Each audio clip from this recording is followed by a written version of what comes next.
Expanding a little bit more on China-British relations, at the recent G20 summit in Rio, we saw the British Prime Minister send a contradictory message. On one hand, Keir Starmer said he wants a strong relationship with China, but then proceeded to lecture China on human rights in a meeting with Xi Jinping. In your opinion, is there any hope for better relations with China with this new Labour government? Well, I think there's always hope, even if that's sometimes the only thing that exists. Actions speak louder than words, sure. But I had a look at the Rio statement.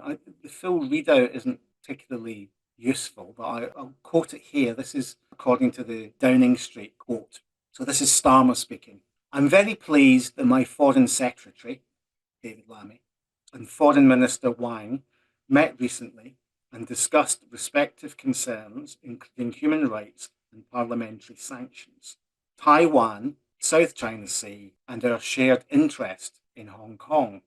Now, that's really interesting because there's one topic that Starmer did not raise, and that was Xinjiang. Now, every other statement, although I'll come to one in a second, Labour voted in 2023 when it was in opposition that what was going on in Xinjiang was a genocide, the G word. Now, suddenly, that has disappeared. When David Lammy met Wang Yi in October in Beijing, he certainly raised the issue of Xinjiang because it is mentioned in the readout of their meeting. But it was a question of human rights in Xinjiang. Now, you have to ask yourself this question. Why would David Lammy and Keir Starmer not use the genocide word?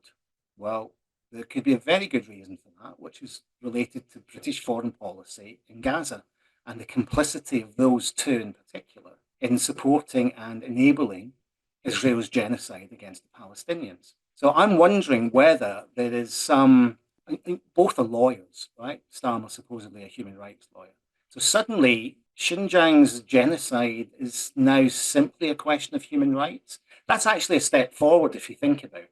But I'm wondering what's really going on there, whether this is done on the basis of the idea that, a bit like the Tibetan genocide of 15 years ago, it hasn't really worked. No one's really been convinced of it.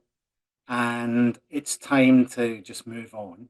Or whether it's driven by the deep shame and embarrassment of Lamy and Starmer, who are talking about a genocide that doesn't exist while enabling genocide that is actually happening. I'd love to have been a fly on the wall of the Foreign Office when they went through these statements. So that does represent a bit of a shift on that issue. Having said that, two other things are interesting from the stuff about Taiwan. Not very interesting when you read Starmer. Not very interesting when you read David Lamy's Foreign Office report. But if you read the Chinese report, the readout from the meeting between Lamy and Wang Yi, Lamy is quoted by the Chinese as having said that Britain's position on Taiwan has not changed since diplomatic relations were established, which is a reference to 1972. And it's a reference to a statement that the British government, the then Tory government, made, unequivocally stating that Taiwan was part of China and that Britain recognized Taiwan as being part of China. And Lamy is quoted in this as essentially repeating that position and saying that that's going to be British policy for a long time to come. Now, that is a very good position, actually. It's amazing that you have to go back to Ted Heath to find someone who's got a good position on Taiwan, but the British diplomatic position taken then is actually excellent. You probably couldn't better it if you looked at any statement by any other major country in the West. So the fact that Lamy said it to the Chinese is very important. The fact that it's not included at all in the readout by the Foreign Office also says something. It also says something to the British audience. So again, actions speak louder than words. And when you have Lamy saying one thing to the Chinese directly and the British government saying another thing to the British people, you can see where the problems lie. If I can quickly mention a topic that is very close to my heart, it's both Lamy and Starmer have referred in their meetings to our shared interest in Hong Kong. The term shared interest is used in both readouts. Now, China doesn't share an interest in Hong Kong because Hong Kong is part of China. Hong Kong doesn't share any connection to British rule anymore. It hasn't done since the 1st of July 1997. And that to me was quite an interesting point. If you read the Chinese readouts, they're very clear. The issues of Taiwan and Hong Kong are internal matters for China. End of story. And it's a matter of sovereignty. Move on.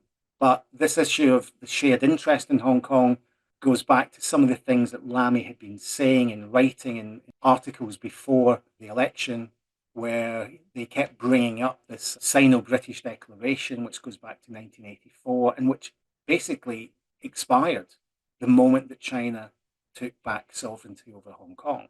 There is no shared anything. Hong Kong is Chinese, and end of story. And we need to be very careful again that there isn't this drift towards this idea of British involvement or British interests in Hong Kong. That's very, very important.